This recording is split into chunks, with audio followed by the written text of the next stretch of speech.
कि गद्दी सदाचारी सत्यवादियों की है, पर स्त्रीगामी की नहीं है। कोई भी आदमी जो पराई औरतों से जिसके रिश्ते हैं वो इस गद्दी पर बैठने के काबिल नहीं है। सदाचारी होना चाहिए और सत्यवादी होना चाहिए, सत्य बोलने वाला हो। कोई भी,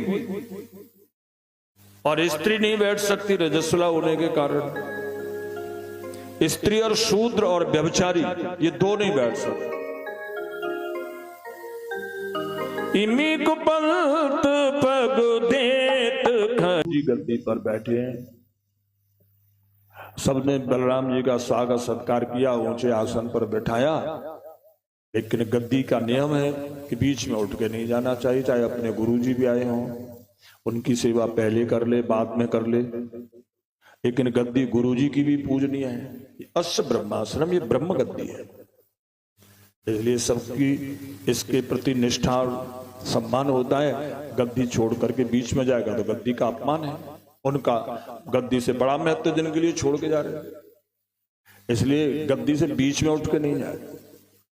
और गद्दी से कथा में बीच में विश्राम भी नहीं करे, क्योंकि अनुष्ठान होता है। ये गड़बड़ हो गया कि कभी कृष्ण की झांकी, कभी राधा की झांकी, कभी ये सब के सब कुकर्मी और लुच्चे गुंडे लोफर हैं, सब अय्यासी लोग हैं। मैं क्लियर कह रहा हूं, किसी को बुरी लगे बुला लाओ मेरे पास, मैं बता दूंगा उसे।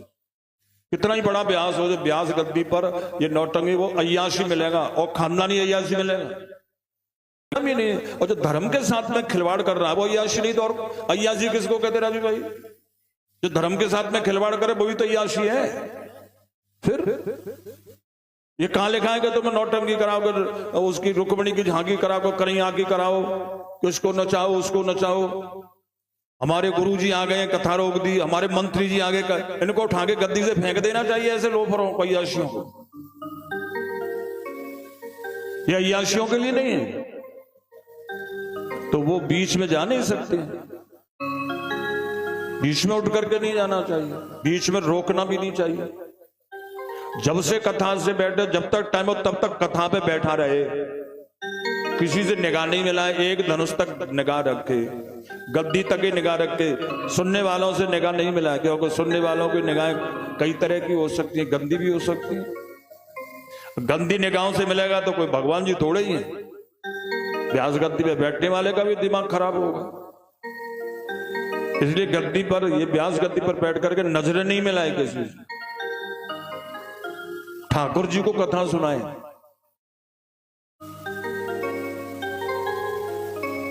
तो नियम था, सूझी नहीं जा सकती। बलराम जी को बहुत बुरा लगा, उन्होंने को बताओ ये सूत पुत्र, इसके मां का पता नहीं, बाप का पता नहीं, और अनैतिक संतान है, अवैध संतान है, असामाजिक तत्वों की संतान है। व्यास जी ने इसको पढ़ा लिखा दिया और ब्रह्म ऋषियों ने कृपा करके इसको गद्दी पर बैठा दिया, तो क्या ये हमारा भी पूजनीय हो गया? इसको बड़ा घमंड है। बलराम जी को अपनी जाति और पद का बहुत घमंड, इतना घमंड बड़ा कि उन्होंने व्यास गद्दी पर बैठे हुए सूत जी की हल्की कुश के द्वारा हत्या कर दी।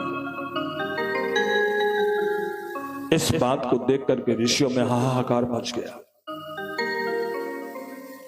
ऋषियों ने खड़े होकर के कहा कि बलराम जी, आपने ये बहुत भयंकर दुष्कृत किया, अक्षम्य अपराध किया। अस्य ब्रह्माश्रम दत्तम अस्माभिर यदुनंदनो, हे यदुनंदन, अस्य ब्रह्मासनम, ये ब्रह्म गद्दी है महाराज, इससे बड़ा संसार में कोई नहीं है। तो आपने इन सूत जी की हत्या करके धर्म की ही हत्या कर दी, जबकि आपका अवतार हुआ धर्म की रक्षा के लिए और आपने धर्म को ही खत्म कर दिया। बलराम जी ने फिर क्षमा मांगी उसके लिए और कहा कि सचमुच ये मुझसे बहुत बड़ा अपराध हुआ। करिष्ये वद निर्वेशम लोकानुग्रह काम्यया नियम प्रथमे कल्पे यावान सतु विधीयता। मैं इस ब्रह्म हत्या का प्रायश्चित अवश्य, सचमुच मुझसे यह ब्रह्म हत्या, मैं इसका प्रायश्चित करूंगा। ये प्रथम श्रेणी का सबसे टॉप क्लास का अपराध है, सबसे बड़ा अपराध है।